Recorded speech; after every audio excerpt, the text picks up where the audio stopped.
Good evening everyone, welcome to soul सिर्फ से स्टडी। Welcome back. Practice set number 512। ठीक है, 512 नंबर का टेस्ट है ये, यूपी पीसीएस के लिए। और इसमें प्रैक्टिस करेंगे हम इंडियन पॉलिटी के प्रश्नों पर। ठीक है, इंडियन पॉलिटी और कॉन्स्टिट्यूशन। चलिए स्टार्ट करते हैं। पहला प्रश्न है, इम्पोर्टेंट है। ठीक है, संविधान सभा में डॉक्टर भीमराव अंबेडकर की अध्यक्षता में प्रारूप समिति का गठन कब किया था? बताइए, कब हुआ था प्रारूप समिति का गठन? ठीक है, इम्पोर्टेंट है। प्रारूप समिति कितने मेंबर थे? ठीक है, अध्यक्ष कौन था? ठीक है, तो अध्यक्ष थे डॉक्टर भीमराव अंबेडकर। और कब हुआ था इसका गठन? 1947 में हुआ था। तो 46 को हटा दीजिए। 47 में कब? 29 अगस्त 1947 को। एग्जैक्ट डेट के साथ याद रखिएगा। प्रारूप समिति का गठन कब हुआ? 29 अगस्त 1947 को। तो संविधान के प्रारूप पर विचार करने हेतु संविधान सभा के द्वारा 29 अगस्त 1947 को संकल्प पारित करके डॉक्टर अंबेडकर की अध्यक्षता में प्रारूप समिति का गठन किया गया था। 7 मेंबर थे इसमें। ठीक है, क्वेश्चन नंबर 2 पर आ जाइए। संविधान सभा द्वारा स्थापित मौलिक अधिकारों और अल्पसंख्यकों हेतु सलाहकार समिति के अध्यक्ष कौन थे? ठीक है, मौलिक अधिकारों और अल्पसंख्यकों हेतु सलाहकार समिति की बात हो रही है। क्या है इसका उत्तर? सरदार वल्लभ भाई पटेल। तो सरदार पटेल संविधान सभा द्वारा स्थापित मौलिक अधिकारों और अल्पसंख्यकों हेतु सलाहकार समिति के अध्यक्ष थे। एक तो ये हो गई, ठीक है, सलाहकार समिति। एक रहती है इसमें, ये थी मुख्य समिति। एक रहती है इसमें उप समिति। तो मूल अधिकार उप समिति के अध्यक्ष कौन थे? JB कृपलानी। और अल्पसंख्यक उप समिति के अध्यक्ष कौन थे? HC मुखर्जी। ये चीज़ याद रखिएगा। क्वेश्चन नंबर 3 है, भारत के संविधान में उद्देशिका यानी प्रस्तावना, इंग्लिश में प्रेम्बल बोलते हैं इसको, इसका विचार कहाँ से लिया गया है? उद्देशिका का विचार लिया गया है संयुक्त राज्य अमेरिका के संविधान से। बहुत सारी चीज़ें हमने अलग अलग संविधान से ली हैं, ग्रहण की हैं। इंपॉर्टेंट एग्जाम में पूछ लिया जाता है, याद रखिएगा। तो भारत के संविधान में उद्देशिका यानी प्रस्तावना का विचार संयुक्त राज्य अमेरिका के संविधान से लिया गया है, जबकि उद्देशिका की भाषा ली है हमने ऑस्ट्रेलिया के संविधान से, याद रखिएगा। क्वेश्चन नंबर 4 पर आ जाइए। भारतीय संविधान में राज्यों की संघ, ठीक है, राज्यों की संघ की संकल्पना को प्राप्त किया गया है कहाँ से?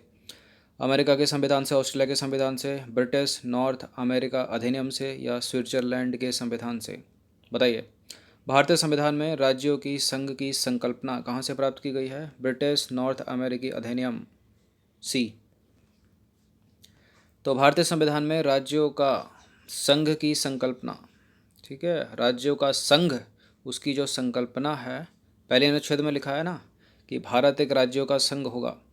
ये हमने ब्रिटिश नॉर्थ अमेरिका अधिनियम से लिया गया है, उससे प्रेरित है। और भारतीय संविधान के अनुच्छेद 1 के क्लॉज 1 में लिखा हुआ है कि भारत राज्यों का संघ है।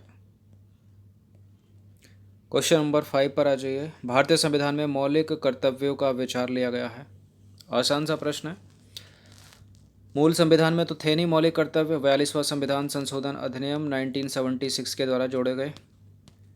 ठीक है, सरदार स्वर्ण सिंह समिति याद हो आपको, ये सोवियत संघ रूस के संविधान से प्रेरित हैं।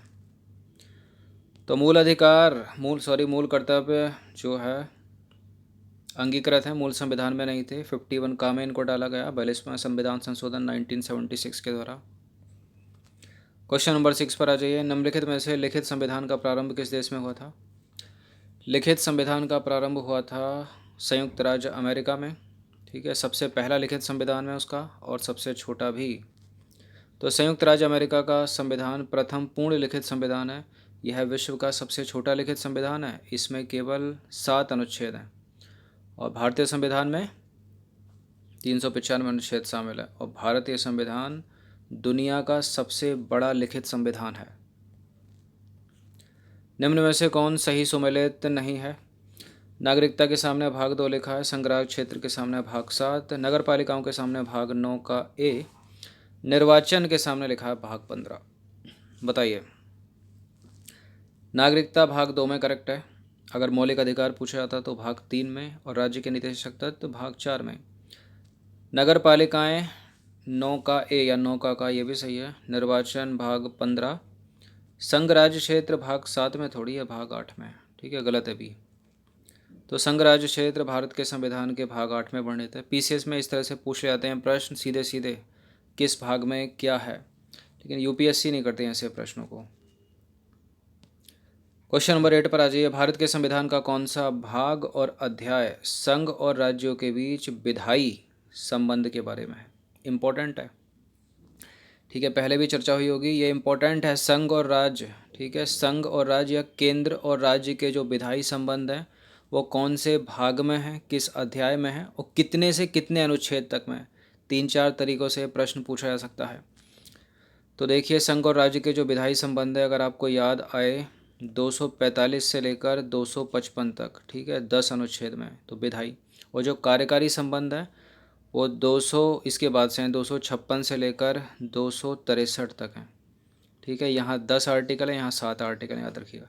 तो पहले वाले का तो भाग 11 हो जाएगा और अध्याय 1 हो जाएगा। ठीक है, और जो कार्यकारी हैं वो भाग 11 और अध्याय 2 हो जाएगा उसमें। यहाँ फिलहाल उत्तर ए हो जाएगा। तो भारतीय संविधान के भाग 11 का अध्याय 1 अनुच्छेद 245 से 255 तक जो है संघ और राज्यों के बीच विधायी संबंधों के बारे में है। ठीक है, जबकि इसी भाग में यानी भाग 11 का जो अध्याय 2 है वो अनुच्छेद 256 यानी इसके बाद से एक अनुच्छेद और 263 तक प्रशासनिक संबंधों के बारे में।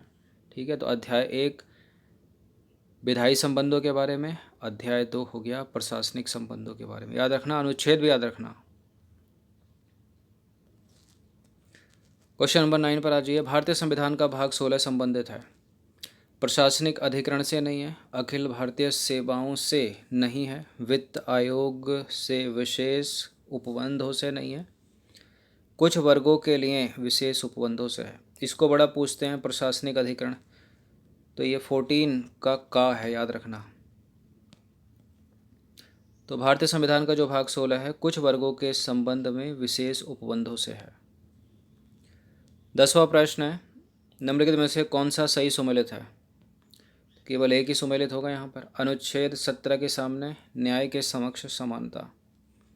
देखिए, न्याय के समक्ष समानता है, कानून के समक्ष समानता तो आर्टिकल 14 है। 17 में तो अस्पृश्यता का अंत किया जाता है लिखा है। अनुच्छेद 78 संसद का गठन नहीं है। अनुच्छेद 78 में प्रधानमंत्री के कार्य हैं राष्ट्रपति के लिए। अनुच्छेद 192 संसद सदस्यों के वेतन भत्ते, ये भी गलत है। अनुच्छेद 352 आपात स्थिति की घोषणा, राष्ट्रीय आपात है, ये सही है, डी। तो अनुच्छेद 352 आपात स्थिति की घोषणा का उल्लेख करता है। अनुच्छेदों का सही क्रम इस प्रकार है। अनुच्छेद 17 में अस्पृश्यता के अंत की बात कही गई है। अनुच्छेद 18 में राष्ट्रपति को जानकारी देने के संबंध में प्रधानमंत्री के कर्तव्यों का वर्णन है। और अनुच्छेद 192 में राज्य विधानमंडल के सदस्यों की निर्हरताओं से संबंधित प्रश्नों पर जो है विनिश्चय किया गया है। 11वां प्रश्न है, भारतीय संविधान के किस अनुच्छेद में केंद्र शासित प्रदेशों के लिए हाई कोर्ट की व्यवस्था का प्रावधान है? कौन से संविधान में लिखा है कि केंद्र शासित प्रदेशों के लिए उच्च न्यायालय होगा? अनुच्छेद 241 241। तो अनुच्छेद 241 में केंद्र शासित क्षेत्रों के लिए, संघ राज्य क्षेत्रों के लिए उच्चतम न्यायालय यानी हाई कोर्ट का प्रावधान है। अनुच्छेद 242 को तो निरसित किया जा चुका है। ठीक है, और अनुच्छेद 240 में देखें तो कुछ संघ राज्य क्षेत्रों के लिए विनियम, ठीक है, विनियम बनाने की राष्ट्रपति की शक्ति अनुच्छेद 240 में। और इसका एक कम 239 में क्या है? संघ राज्य क्षेत्रों का प्रशासन है, यानी केंद्र शासित प्रदेशों का प्रशासन के बारे में जो है अनुच्छेद 239 में लिखा है।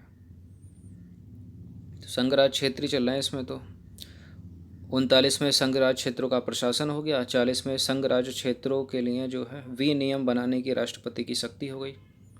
ठीक है, 41 में हो गया हाई कोर्ट की व्यवस्था संघ राज्य क्षेत्रों के लिए, केंद्र शासित प्रदेशों के लिए। क्वेश्चन नंबर 12 पर आ जाइए। निम्नलिखित में से कौन सा सही सुमेलित नहीं है? देखिए, बड़ा इंपॉर्टेंट प्रश्न है। एक आर्टिकल 370 पूछा जाता था, विशेष राज्य का दर्जा था इसमें, कभी जम्मू कश्मीर के लिए हटा दिया गया। फिर इसके बाद आता है 371, वो भी बड़ा इंपॉर्टेंट है, वो गुजरात और महाराष्ट्र से संबंधित है। इस तरह से पूछते हैं कि अनुच्छेद 371 में किन राज्यों के लिए जो है विशेष उपबंध है, तो 371 है। फिर इसमें भी क्लॉज दे रखे हैं कई, ठीक है, 371 ए से लेकर जे तक, ABCDEFGHIJ, ठीक है। और उसमें ये पूछ लेते हैं कि इसमें जो है किस राज्य के लिए विशेष उपबंध है, ठीक है। तो जैसे जम्मू कश्मीर का हटा दिया, इनका नहीं हटा, क्योंकि जम्मू कश्मीर में जो है बहुत सारे उपबंध थे उसमें, और वो पूरा विशेष राज्य का दर्जा उनको देता था। इसमें जो है कुछ खास नहीं है, जैसे कुछ 1 से 2, 2 से 3, ठीक है। उसका तो पूरा संविधान जैसा पुलिंदा था, इसलिए उसको हटा दिया सेंट्रल गवर्नमेंट ने। तो 371 ए जो है नागालैंड को कुछ विशेष उपबंध देता है, ठीक है, ये करेक्ट है। 371 बी असम को कुछ विशेष उपबंध देता है। 371 सी यानी गा में मेघालय नहीं है, मणिपुर के संबंध में उपबंध है, और घा में आंध्र प्रदेश के संबंध में उपबंध है, आंध्र प्रदेश और तेलंगाना। बाकी सी गलत है यहाँ पर। तो अनुच्छेद 371 सी का संबंध जो है मणिपुर से है, ठीक है, मेघालय से नहीं है। तो देखिए भारतीय संविधान का अनुच्छेद जो 371 है वो गुजरात और महाराष्ट्र राज्य के लिए है, ठीक है। इसके मुताबिक इन राज्यों के राज्यपाल की यह जिम्मेदारी है कि महाराष्ट्र में विदर्भ, मराठावाड़ा, ठीक है, और शेष महाराष्ट्र के लिए एवं गुजरात में सौराष्ट्र हो गया, और कच्छ के इलाके के लिए अलग विकास बोर्ड बनाए जाएंगे, ठीक है। तो ये प्रावधान है कुछ अलग से, जो और दूसरे राज्यों के लिए नहीं है, कुछ खास राज्यों के लिए है, ठीक है। अब इन बोर्डों का जो काम होगा, इन इलाकों के विकास के लिए समान राजस्व का वितरण होगा, और साथ ही राज्य सरकार के अंतर्गत तकनीकी शिक्षा, रोजगार परक शिक्षा, रोजगार के मौके प्रदान करने की जिम्मेदारी भी इन बोर्ड के ऊपर ही होगी। अब बात करें 371 ए की, तो 371 ए को संविधान में 13वें संविधान संशोधन 1962 के द्वारा जोड़ा गया, ठीक है। अब 71 था, उसके बाद ए जुड़ा, बी जुड़ा, सी जुड़ा, किसी न किसी अमेंडमेंट के द्वारा जुड़ा होगा, उड़ के तो आया नहीं होगा, ठीक है। तो इस अनुच्छेद में जो है नागालैंड के लिए विशेष उपबंध है। अब इसी प्रकार बी है, सी है, डी है, ठीक है, जे तक हैं। तो बी में जो है असम के बारे में ये पूछे जाते हैं, ठीक है, ये पूछे जाते हैं किसके लिए, किस अनुच्छेद में किस राज्य के लिए विशेष उपबंध है। सी में मणिपुर के लिए हैं, ठीक है, मेघालय के लिए नहीं, याद रखना। डी में आंध्र प्रदेश और तेलंगाना के लिए हैं। ई में आंध्र प्रदेश के लिए ही थे, लेकिन अब वो अप्रासंगिक कर दिए गए, हटा दिए गए। एफ में 371 एफ में सिक्किम के लिए हैं। 371 जी में मिज़ोरम के लिए हैं, ठीक है। 371 एच में अरुणाचल प्रदेश के लिए हैं, और 371 आई में गोवा के लिए थे, ठीक है। गोवा के लिए कुछ कानून बनाए गए थे, हालांकि वर्तमान में अप्रासंगिक हो गए हैं, हट गए हैं। और 371 जे में जो है कर्नाटक के लिए हैं। तो इनको याद रखिएगा। एच को याद करने की ज़रूरत है नहीं, पूछा नहीं जाएगा। सॉरी, आई को याद करने की ज़रूरत है नहीं, पूछा नहीं जाएगा, अप्रासंगिक हो गया है। 370 अप्रासंगिक हो गया है, ठीक है, जम्मू कश्मीर से रिलेटेड जो था। और डी के बाद ई भी अप्रासंगिक है, ठीक है। चलिए 13वें प्रश्न पर आ जाइए। निम्नलिखित में से किस प्रधानमंत्री के कार्यकाल के दौरान भारत के संविधान में 9वीं अनुसूची को पुनर्स्थापित किया गया था। देखिए, देखने में लगती है कि 9वीं अनुसूची यानी बात की होगी, लेकिन मूल संविधान में आप ये तो सोचिए कि 8 अनुसूचियाँ हैं, ठीक है। उसके बाद 9वीं अनुसूची जोड़ी गई, तो कौन सा संविधान संशोधन किया होगा, पहला संविधान संशोधन किया होगा ना, प्रथम संविधान संशोधन अधिनियम के द्वारा जोड़ी गई होगी। कब जोड़ी गई होगी, शुरू की कोई डेट होगी, तो 1951 का कार्यकाल किसका है, पहले प्रधानमंत्री अपने पंडित जवाहरलाल नेहरू। तो भारत के प्रथम प्रधानमंत्री पंडित नेहरू के कार्यकाल के दौरान भारत के संविधान में 9वीं अनुसूची को पुनर्स्थापित किया गया था। 9वीं अनुसूची को प्रथम संविधान संशोधन अधिनियम 1951 के द्वारा भारतीय संविधान में वर्ष 1951 में जोड़ा गया, ठीक है। फिर 10वीं आई दल बदल, 11, 12, ठीक है। मूल संविधान में कितनी है, 12। नंबर 14 पर आ जाइए। संविधान के किस अनुच्छेद में वनों को राज्य सूची से संबंधित सूची में स्थानांतरित कर दिया गया, बताइए।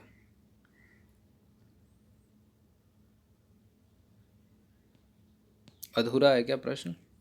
संविधान के किस अनुच्छेद में वनों को राज्य सूची से, ये संबंधित नहीं है, ठीक है, संवर्ती सूची है वो, ठीक है,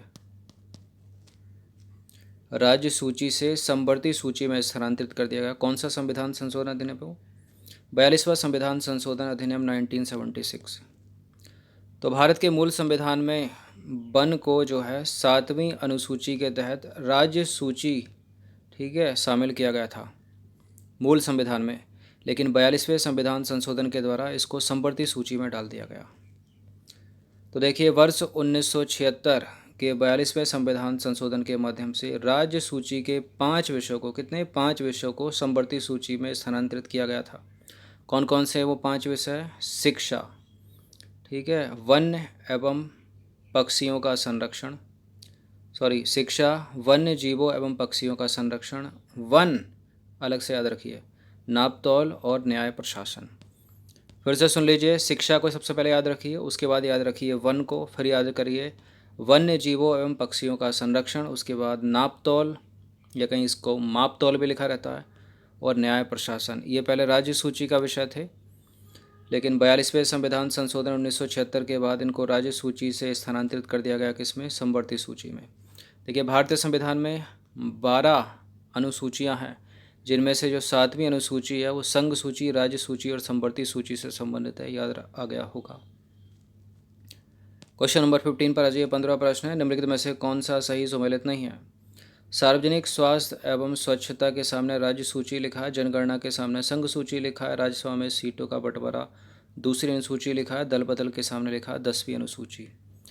दल बदल विरोधी 10वीं अनुसूची सही है। जनगणना संघ सूची का विषय है क्या? बिल्कुल। सार्वजनिक स्वास्थ्य एवं स्वच्छता राज्य सूची का विषय है, समवर्ती सूची का विषय है, राज्य सूची का विषय है, ठीक है। इससे रिलेटेड पूछा है प्रश्न थंबनेल पर, तो यही होगा उसका आंसर। अब ये जो है ना, राज्यसभा में सीटों का आवंटन या बंटवारा, ये बड़ा पूछते हैं इसको, चौथी अनुसूची में है ये। तो राज्यसभा में सीटों का बंटवारा चौथी अनुसूची में शामिल है, अन्य सभी विकल्प सही सम्मिलित हैं। सार्वजनिक स्वास्थ्य एवं स्वच्छता जो है 7वीं अनुसूची के, ठीक है, राज्य सूची जो है उसमें शामिल है, समवर्ती सूची में शामिल नहीं है। जनगणना, ठीक है, संघ सूची का विषय है। तो इसी तरह के प्रश्न यूपी पीसीएस में पूछे जाते हैं, हर दिन इनकी प्रैक्टिस करते रहिए, ठीक है। एक लाइक कर सकते हो आप, अगर टेस्ट पसंद आता है तो अपने सहपाठियों में इसको शेयर कर सकते हो। धन्यवाद।